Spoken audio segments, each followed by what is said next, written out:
थी जिससे हमें बचने की कोशिश करनी चाहिए।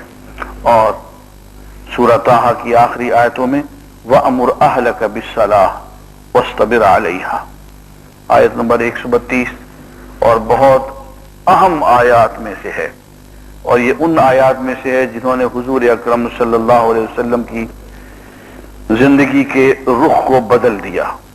फरमाया गया कि अपने घर वालों को नमाज का, दीन का हुक्म दें, तबलीग में, जिहाद में लग जाएं, दीन सीखने सिखाने में लग जाएं, वस्तबिर अलैहा, और इसी पे कायम हो जाएं।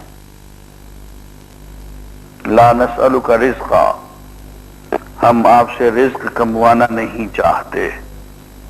नहनु नर्ज़ुकुक, रिज्क हम आपको देते चले जाएंगे। वल आक़िबतु लित्तक़वा, और अंजाम अहले तक़वा के लिए है। इस आयत से अजीज़ान गिरामी मालूम हुआ कि इंसान की जिंदगी का असल मकसद रिज्क कमाना नहीं है। ज्यादा से ज्यादा हम यूं कह सकते हैं कि रिज्क कमाने की इजाजत है, और बाज हालात में वाजिब भी बन जाता है। जहां खतरा हो इंसान की कि उसके जल्दी ही वजू टूट जाएगा, या खतरा हो कि ये जरा सा इसको हलाल ना मिलेगा तो ये हराम पे मुंह मार देगा, तो वहां पे हलाल कमाना वाजिब है। लेकिन अगर कोई शख्स ऐसा है कि अगर उस पर सख्त वक्त आ जाए और हलाल ना हो और हराम पे मुंह मारने का खतरा कम हो, तो फिर उस शख्स के लिए यही है कि वो अल्लाह के दीन के काम में लग जाए और रिज्क का मामला अल्लाह के सुपुर्द कर दे।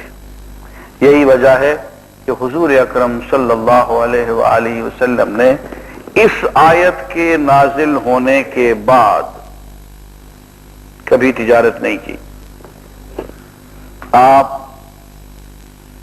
हिजाज के और अरब के कामयाब तरीन ताजिरों में से थे, लेकिन इस आयत के नाजिल होने के बाद फिर किसी ने आपको कोई सौदा इस नीयत से खरीदते हुए नहीं देखा कि इसको बेचेंगे। तिजारत बंद हो गई।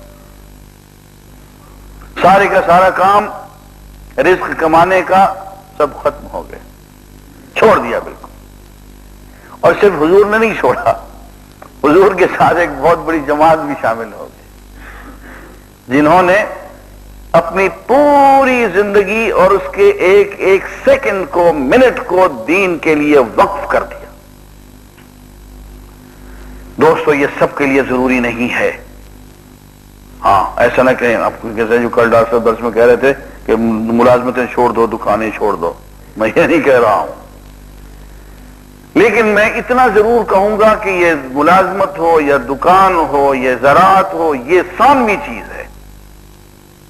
असल काम जो है वह अमुर अहलक बिस्सलाह, अपने घर वालों को, अपने दोस्तों को, जानने वालों को दीन के काम का हुक्म दो, दीन सीखो, दीन सिखाओ। उसके बाद वो फरमाते हैं कि हम तुम्हें रिज्क उस तरफ से देंगे जहां से तुम्हारा गुमान भी नहीं होगा।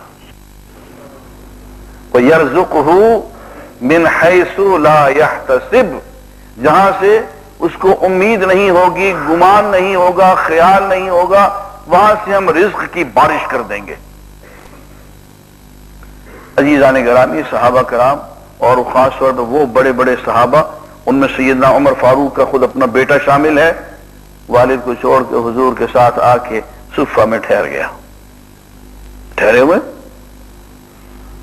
अब कभी 70-80 हैं, कभी 90 हैं, कभी 100 हैं, कभी 150 हैं, एक सुफ़े पे दरवेश बैठे हुए हैं और सिर्फ हुजूर अकरम सल्लल्लाहु अलैहि वसल्लम की सोहबत में बैठे हुए हैं। अल्लाह की इबादत कर रहे हैं, दीन को सीख रहे हैं, आगे सिखा रहे हैं।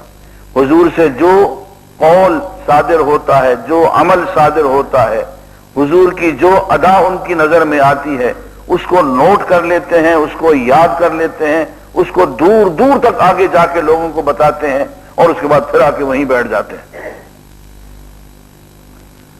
ये उनकी जिंदगी थी जिन्हें हम अहले सुफ़ा कहते हैं, اور یہ وہ لوگ تھے جنہوں نے ہم تک دین پہنچایا. اس لیے میں پوری سچی بات تو نہیں بتاتا ہوں، وہ ہضم نہیں ہوتی ہے، وہ ذرا مشکل بات ہے. پوری سچی بات تو یہی ہے کہ اس کام میں لگ جائیں تو رزق اس طرف سے آتا ہے جہاں سے ہمیں گمان نہیں ہوتا. لیکن یہ بات آسانی سے سمجھ میں نہیں آتی. مجھے ایک مسلمان ڈاکٹر صاحب نے کہا کہ یہ یوسف اسلام بڑا بے وقوف آدمی. یہ یوسف اسلام کون ہے جی؟ یہ کیٹ سٹیونز ہے، جو بہت بڑا پاپ میوزک سنگر تھا، بہت بڑا پاپ سنگر تھا، یورپ کا چوٹی کا پاپ سنگر تھا. اس کے ساتھ یہ معاملہ ہوا بیچارے کے ساتھ کہ اس کا بھائی مصر میں آیا اور وہ قرآن مجید عبداللہ یوسف علی کا ترجمہ لے گیا.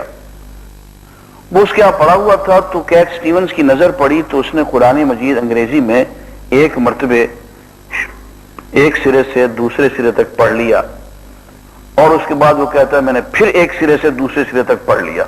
2 مرتبہ کہتا ہے میں نے صرف اس کے انگریزی ورژن کی ریڈنگ کی. اس کے بعد وہاں مسجد ہے لندن میں، وہ کیا ہے وہ پارک کے ساتھ ہے جو ریجنٹ پارک، ریجنٹ پارک کی مسجد میں چلا گیا جمعہ نماز میں اور کھڑے ہو کہتے ہیں یارو میں مسلمان ہو گیا.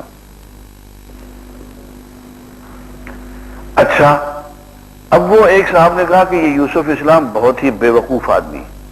میں نے کہا کیوں؟ وہ کہتا ہے کہ بس دین کے کام میں لگ جاؤ، تمہارے رزق کا معاملہ اللہ تعالیٰ خود ہی سدھار دے گا. کہنے لگا رزق میں نہیں کماؤں گا تو اللہ تعالیٰ مجھے کہاں سے دے گا؟ میں نے کہا یوسف اسلام نے یہ بات کہی ہے؟ کہنے لگا میں نے خود سنی ہے جی. میں نے کہا پھر وہ ولی اللہ ہے. اس کی سمجھ میں وہ بات آ گئی ہے جو ڈاکٹر صاحب آپ کی سمجھ میں نہیں آ سکتی. وہ نو مسلم بہت آگے نکل گیا، اس لیے کہ یہ معاملہ ہر ایک کی سمجھ میں نہیں آتا. یہ ایک معرفت کی چیز ہے کہ اللہ تعالیٰ کس طرح سے رزق کا معاملہ سیدھا کر دیتے ہیں اگر ہم اس کے کام میں لگ جائیں اور خالص ہو کے لگ جائیں. بسم اللہ.